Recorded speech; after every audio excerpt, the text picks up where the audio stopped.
بسم الله الرحمن الرحيم، والصلاة والسلام على رسولنا الكريم وعلى آله وصحبه وسلم تسليما كثيرا. أما بعد، خاطرتنا 22 من خواطر الشيخ أبي الفرج بن الجوزي رحمه الله، بعنوان ما يعين على إصلاح القلب.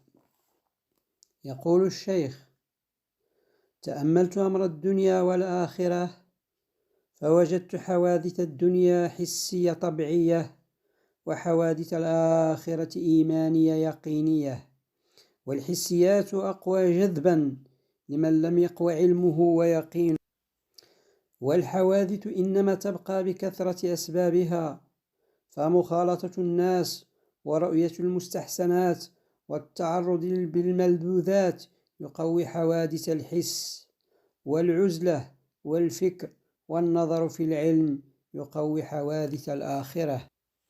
ويبين هذا بأن الإنسان إذا خرج في الأسواق ويبصر زينة الدنيا ثم دخل إلى المقابر ففكر ورق قلبه، فإنه يحس بين الحالتين فرقا بينا، وسبب ذلك التعرض بأسباب الحوادث.